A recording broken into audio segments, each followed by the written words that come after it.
Norfolk, Virginia, the old stomping grounds for Jim Crockett Sr., Jim Crockett Jr., and later WCW. So many great live events, television tapings, and pay-per-views have taken place in Norfolk, Virginia, either in the scope or smaller arenas, and the crowds are always goddamn electric. Dun dun dun dun dun dun dun dun dun dun dun dun dun dun electric. Dun dun dun dun dun dun dun dun dun dun dun dun. But so many great moments have taken place in the city of Norfolk, Virginia, and tonight's event certainly ranks among the events that have taken place in this particular city. Let's talk about it, shall we? I'm John Wright with my review of AEW Dynamite from, yes, Norfolk, Virginia, which I keep trying to call Norfolk because that's just how I am. There were some decent moments on the show. There were also some audio issues where, like this, look, Tony Khan is a son of a billionaire. He has the connections. You would think he would be able to afford good audio equipment or audio crews that could actually sync this stuff up pretty well. I don't know why in the world the second biggest, American promotion has such audio issues. I mean, I understand it's live television. We're live, pal, to quote JR to Sid when Sid screwed all that up and thought that they were doing a pre-tape. Boy, that was goddamn hilarious. I get it. These things happen. They're happening too frequently with AEW. It's getting ridiculous. There was feedback during one of the matches. That's unfucking forgivable, especially for a company with this big of a budget. That being said, again, some decent moments. We have Excalibur, Taz, and Tony Schiavone on commentary. Penta versus Mox is the main event. One thing a Dynamite needs to do. Now, there's nothing wrong with having some matches go long. They need to start adding a sixth or even a seventh match. Do a squash, do something, and just get people, juice people up a little bit. Sure, Dark and Dark Elevation are, particular shows where that stuff can happen, but more people will be like, oh, holy shit, we feature these people getting these squashes. We need to see them more. We need to see what they can do. And then maybe do that kind of stuff on Rampage. Give a reason for us to care about people, and also remind us, since you have such a bloated roster, that there are other people out there instead of just putting pre-tapes of them and like, oh yeah, let's just slam in a random tag match and whatever. That being said, again, there were some decent moments, none of which involved the first match. I'm just going to say right now, let's hear it for the Judas. Regal joins commentary, and it's Claudio and Wheeler Yuta against Jericho Aniston, the Grand Wizard himself, and Daniel Garcia. Referee Aubrey. I love Aubrey Edwards. I wish that they didn't make her look foolish, along with the rest of the refereeing staff. Honestly, some talented people on this referee staff, and Rick Knox, who is ineffective and has no business being a referee on a national broadcast. But this feud will continue. Every Jericho feud has gotten to the point where they start decently, but you know how they're going to end. They're going to end with everybody being less and less over, having less momentum behind them than, when they were even like in the second or third month of a feud that shouldn't have even gone that long. There's nothing wrong with doing long-term storytelling, but Jericho's feuds have not benefited his opponents at all. And it's funny that, and I will continue to hammer this point home, that Jericho complained about how, and justifiably so, Hogan, Flair, and various other older talents in WCW were holding down the younger guys. That's true. Jericho is almost a decade older than they are, or than they were back then. I'm not even kidding. He's almost a decade older, and he doesn't move a whole lot better than they did at that point. I mean, yeah, he's in better shape than he was. I will give him credit for that, but he's sloppy in the ring, and he's not good anymore, and this is just a Jericho variety show, and he signed with the company for another few years. God help us if he wrestles more than one more year of that contract. Hager is completely useless, completely goddamn useless, and he got an extension. Claudio does a swing and a fireman's carry where he's swinging Jericho and has Garcia in a fireman's carry. He only does a few rotations. He's still swinging and carrying a full-grown human being on his goddamn shoulders. And he's been doing that shit for years and years and years because he's a moose of an athlete, tremendously talented. He kicked Jake Hager. If only you can't kick him in the head and affect him because Jake Hager, like any Trump supporter, has no goddamn brain in his skull. At least one that doesn't have an immediately detached brainstem. That's how they are. That's how they are from birth. They're born with a detached brainstem. That's me off my soapbox. And he just runs over everybody. And then he actually hits a neutralizer on Jericho. 1, 2, 3. Shocking. Jericho took the pin. Oh, but see, he's putting somebody over. No, it was a mess. This whole Jericho Appreciation Society thing is terrible. Absolutely terrible. Renee is all over the place here. You know what? If they get rid of Alex Marvez and they just have Renee doing the backstage interviews, or they have Lexi Nair for Rampage, I'm all for that. Because Marvez, I'm sure, is a nice guy, but he's a terrible backstage interviewer. Renee, interviewing Bryan Danielson, he wants to take all his frustrations out on Sammy Guevara. And that he was upset about how Wheeler Yuta talked back to him. And then Wheeler shows up after the tag match. And then says, I'm not your kid, I'm not your son, I'm a grown-ass man. And Billy Gunn's like, the fuck? I'm the ass man. And then Claudio says, we're going to deal with this like adults later. But we got to make sure that Jon Moxley's going to be all right. So, they did this weird thing where the Elite were, Omega and the Bucks were talking about they're going to set the trend. They're going to do this for the fans. They're going to do all this and all this for the people and everything. But they just showed them disappearing from these various clips. And people are like, oh, maybe the Elite are disappearing. Here's the thing. People are like, what are they doing? They're not going to rebrand themselves because they can be nothing but jokes. I mean, that's all Omega and the Bucks are known to be. I don't know what's going on with the investigation. I don't care. Punk's out of the company. Even if he wasn't going to be out of the company, he's injured, and he wouldn't be back for a number of months anyway. I think he's going to be bought out, and he's just going to go pursue a life of straight-edge freedom. I'm going to say right now, though, the Bucks and Omega, they're probably going to be back by Full Gear. People are thinking, oh, they're going to be gone. If they were going to be gone, they wouldn't have even mentioned it, and they wouldn't even done this stuff. And they'll come back, and they're just going to kill the show. There are people that like the Bucks and Omega. I don't. I'm happy with them not being on the goddamn show because they do the same shit. They haven't evolved. They just do the same stuff just in front of an audience that dwindles every time they show up. There are people that like them, and then there's the vast majority of people that they could have, but they see people like the Bucks, Omega, and a few others, and they just tune out immediately. And it's a shame because there's some real talent and some people that are trying on this show.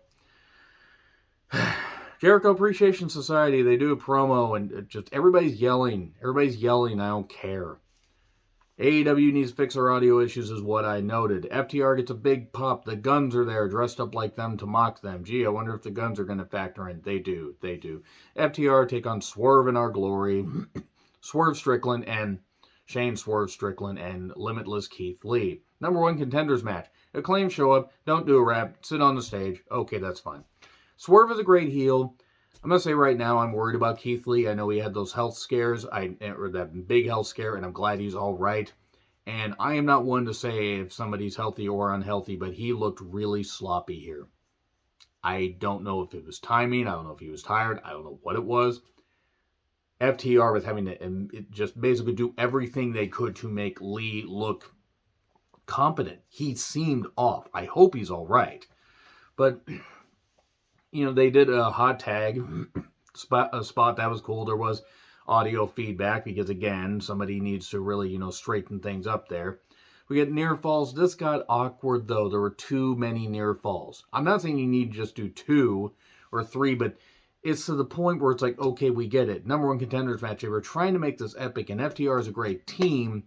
Swerve and Lee are going to get to where because they won this match, they're going to lose the rubber match, and then Swerve's going to turn on Lee, and they're going to have that match.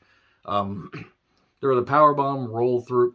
Dax just held on to Swerve and then finally hit the snap powerbomb off the ropes.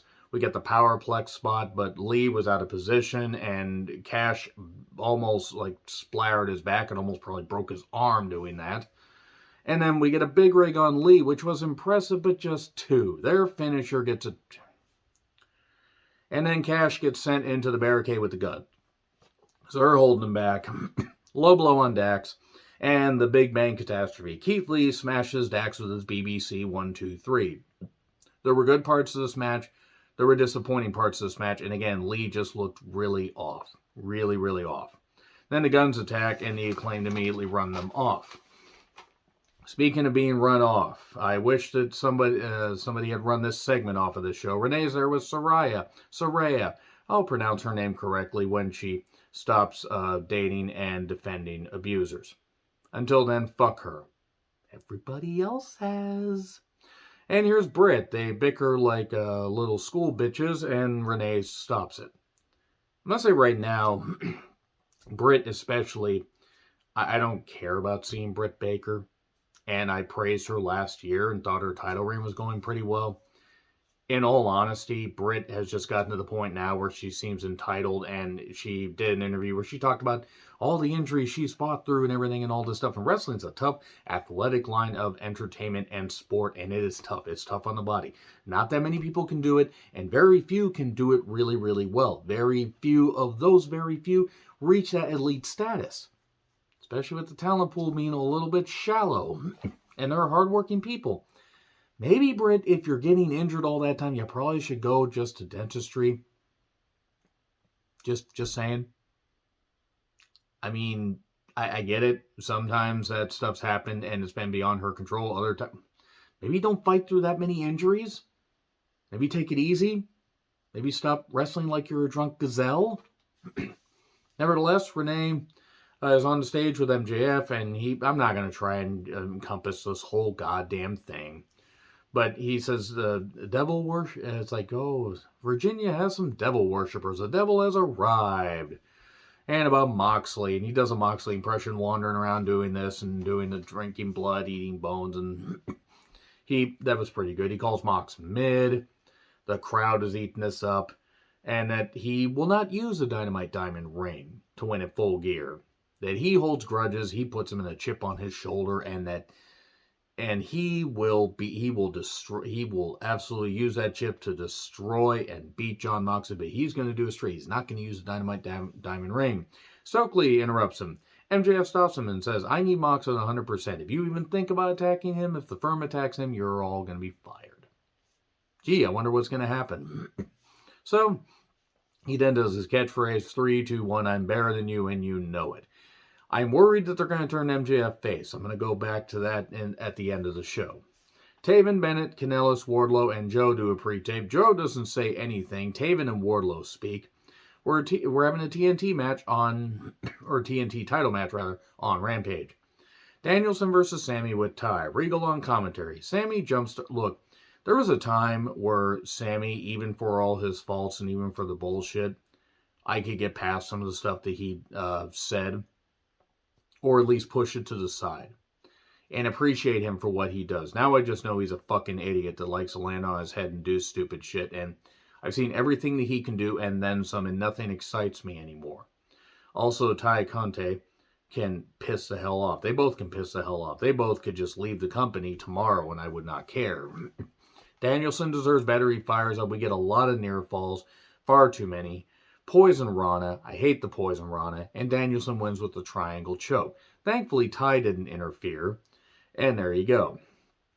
And then Renee is there with Phoenix and Alex, and Phoenix, actually, his English isn't all that bad. I was under the impression his English wasn't that great, but he was fine here.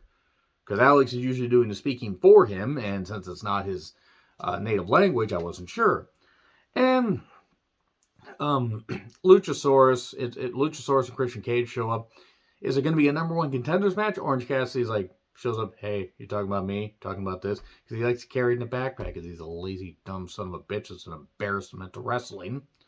But anyway, he's the All-Lang Championship. We're doing another three-way. Great, because the last one they did on Rampage was so great. I know there are people that liked it, but I just don't. I don't like Orange Cassidy as a gimmick. I'm never going to like him as a gimmick. The people that do, that's fine. Jamie Hayter gets a big pop. Riho gets a reaction. Syphilis also gets a reaction. And I think I would rather have Syphilis than put up with Riho. Hayter versus Riho the Fluffer. Look, Britt's in the corner of Jamie, so is Rebel. Jamie is organically over. There are people that like Riho. I still maintain Riho should have not been the first women's champion. It should have been Nyla Rose. Keep your transphobia out of the goddamn comments or I'm going to ban you stupid fucks. I'm sick of it. You can have your opinions all you want, but you just basically piss off with it is all I'm going to say. I got that bullshit on my Hellraiser review, the Hellraiser 2022 review. And if anybody wants to be that way about Jamie Clayton because she is who she is, fuck you. So anyway, I I can't fucking take Riho seriously. I'm sick of seeing Riho. I'm sure she's a lovely fluffer, but I don't want to see her compete in the ring. I definitely don't want to see her compete against somebody that is way, way bigger than her, which then again, I mean, I had a 25-pound cat that I think was bigger than her a number of years ago. She can't, it's not believable. I don't care if she can do the moves. I don't care. Jamie should have beaten her flat in 5 minutes. And it's stupid, and it's embarrassing. Then you could have put another women's match on there. Britt pulls Riho's leg in front of the referee because Rick Knox is a goddamn idiot that does not deserve to be God fucking damn it. Who gave... The Bucks have actually done more damage by getting their friends jobs than just about anybody. Anyway, no DQ called, nobody kicked out. Way too many near falls. Jamie had to try everything to basically make Riho look competent and look like a human. Again, I'm sure she's a lovely fluffer. So, too many near falls. The Rainmaker, well, the discus or the ripcord lariat, hate maker is what somebody called it. Shout out to you. You know who you are. 1, 2, 3. Took way too long. Here's Tony. Are we getting Tony versus Jamie? I'd like to see that match just in the ring and nowhere else. Moving on. Renee is with Eddie Kingston. He plays up, it's fine. We're all fine. I'm fine. Let's talk about enough about me. Nobody cares about me. It's going to be Mox and Penta, and it's going to be tough, but I got to go with Mox. But Penta's really, really tough. I don't know where they're going with this thing with Eddie. Okay, anger management issues, I understand, but I like Eddie, and I really, really hope that he's actually doing okay, and they're not just putting these issues out on TV like they did with Scott Hall and WCW. Rampage, Claudio and Wheeler versus Menard and Parker 2.0, or whatever. Madison Rain's wrestling again.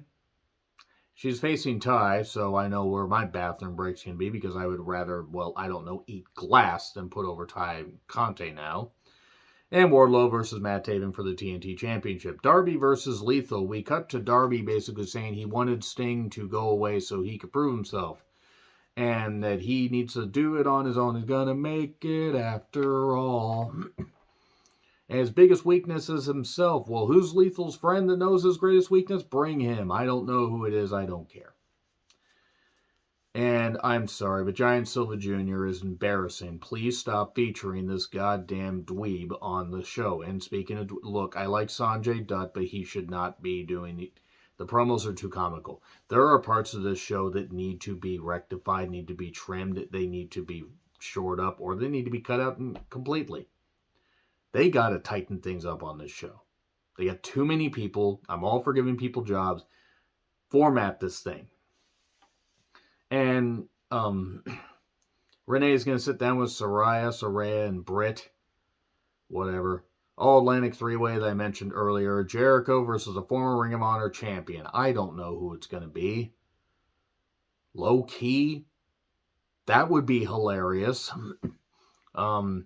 Mox versus Penta for the Ring of Honor. Boy, that'd be hilarious if he somehow won the Ring of Honor title for the AEW World Championship.